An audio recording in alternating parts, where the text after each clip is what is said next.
Okay, we're going to talk about getting a reserve price, not a reserve price, a guide price wrong. It does happen in the industry. We're going to talk about 2 Lewis Street, Balgall Heights. Stay tuned.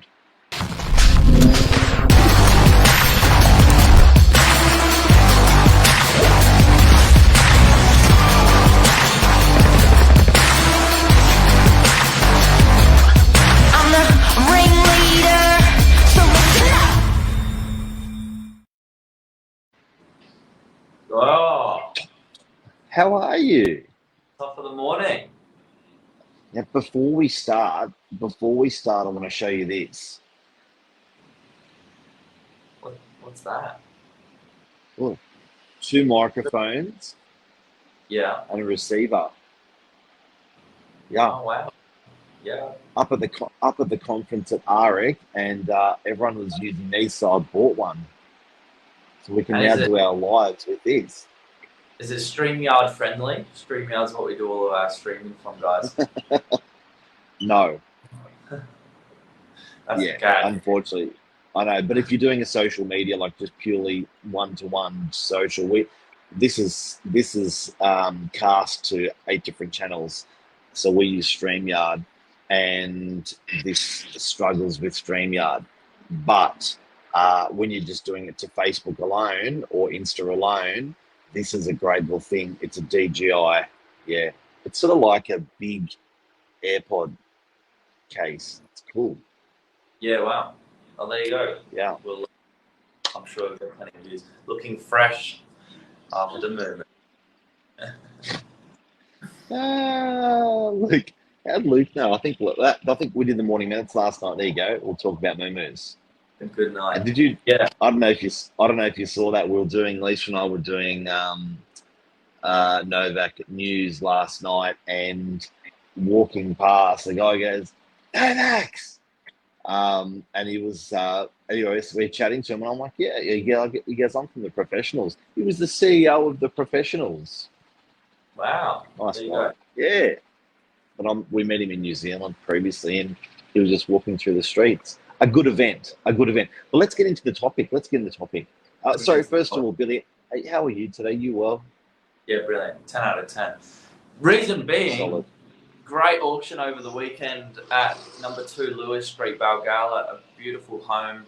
I'm going to just give you a couple of photos so you can see what we're talking about. Here's the 20 top of us for 2 seconds, but it's Here we go.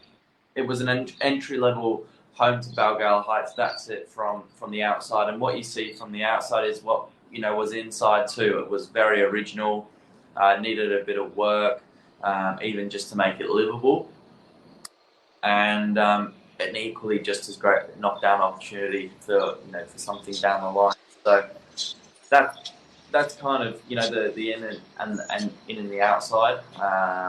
Yep. It's an OG property. It's original. Now, what's difficult here, and I find it's hard to talk about guys and girls because, these guides are a very, very sensitive topic with buyers. Why? Because they are emotionally engaging, connecting. They are spending money on building inspections. They are spending time turning up. And sometimes there's 2 types of guides going wrong. One is misleading, deceptive. So agents put a super, super, super, super low price on a property, get bucket loads of people through. They break people's hearts that miss the property. One successful buyer gets it. False, misleading, and deceptive conduct. The second getting it wrong is you're plain old just cannot read that market. It's the market is changing. There are no comparisons in that current market to support evidence in that market to support that price that you're guiding. So that being the case with Balgala Heights. Yeah, it's always a tricky one when you're doing a knockdown, when you're selling a knockdown home, because interestingly enough, particularly for a suburb like Balgala, there's such limited stock in the first place. It's really hard to put the pin on it. But Yep. what made this one even harder was initially when we brought the property on for sale, the types of groups we thought we were going to get through were people that just wanted a project. It was pretty much land value, as Lisa said. We thought 99% of people would just want to do a knockdown rebuild. But as we started to run that campaign, we had a lot of people actually asking, do you think you can use the 4 walls and the roof just for a year or two? Happy to patch it up and do a bit of work. But that will sort of give us enough time to sort of save up before we go do that project. So that, I think in itself, built a lot of competition and obviously interest into this home right from the get-go. I can see why people get upset, and we have been investigated previously on one where there was it went for, the price guide was 1718, and it went for 2829, and it was one of the most worst condition properties, decrepit property, and it was a semi in a area where there's all houses. There was no, to find another semi that sold in the area was like a needle in a haystack. Never mind find a comparison or three comparisons, which we're required to do, very hard. The result of that investigation from Fair Trading was good job, well done. We have to investigate. So they've got to go from A to Z and find out, where it's gone wrong, why that complaint has formed, and if there's evidence to support that complaint, and it was a no. So it's sometimes it's just hard, and I think I do feel for buyers, because they're like, oh my God, that was the guide, and it's even worse when you don't give a guide. That's the worst bit. So if you're the agent that turns around and says, not giving you a guide, full stop, it really upsets people. So if you don't have evidence of a property like that that's sold in the last month or 2 or 3, and you're not giving a guide at all, if you really want to upset the market, that does it even more. And yeah, there were people that for this particular home were just walking in and out saying it's going to be way too much work as is, and it's not quite what we're looking for. But I think there was obviously a lot of interest there. So that one was the one that we were just talking about. That was Tongue Street, Waverton, a little while ago back in COVID. But 57 registered bidders. Yeah, it was just bonkers. How do you think you navigate this as a buyer? That's, I think, where we can add value this morning. How do you what?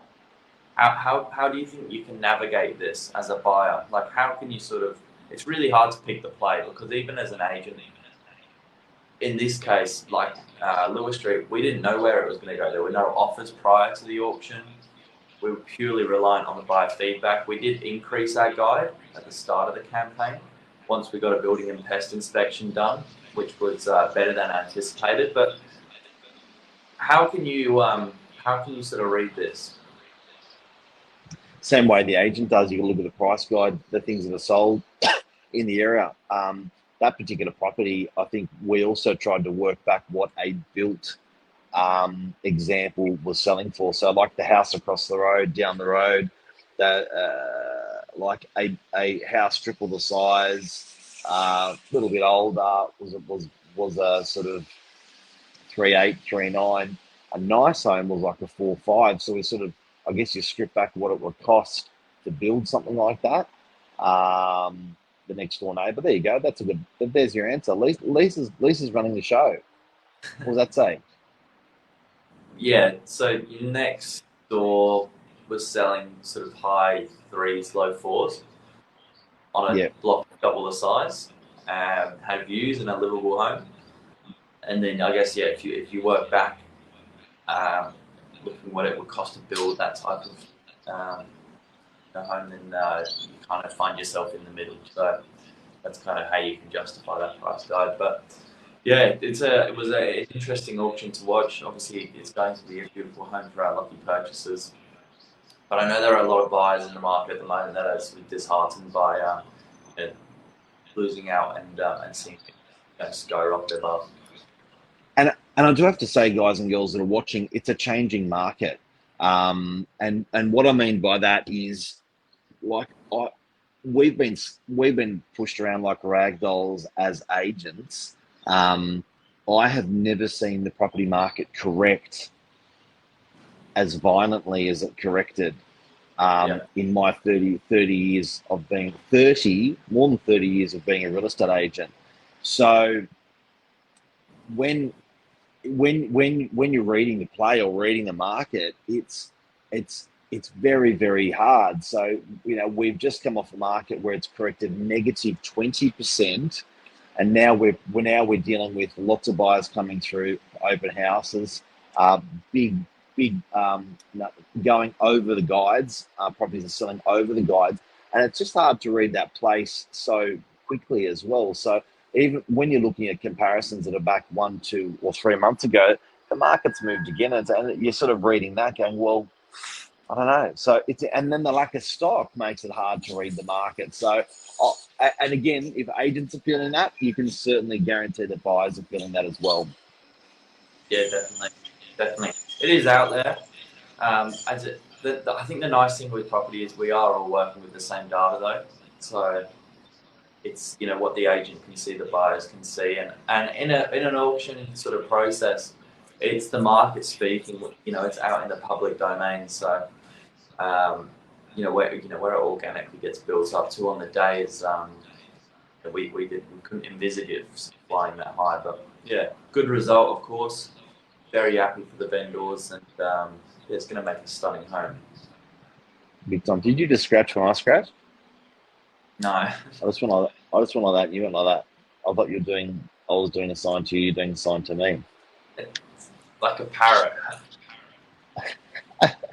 Well, that's it. So that's Balgala. That's price guides. It's a contentious, sore topic, not just with buyers but with real estate agents.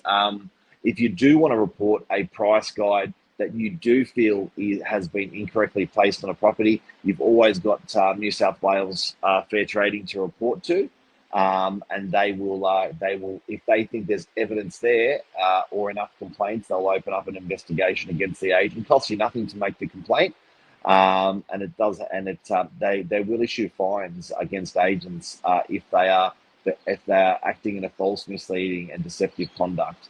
I.e., there's plenty of comparisons at 1 million, and the agent's is guiding 500,000. That's definitely false, misleading, deceptive. They will get fined thousands of dollars, even loss of license. That's a show. That's the show. Have a good day. Boom. See you, bud. Take care. Bye.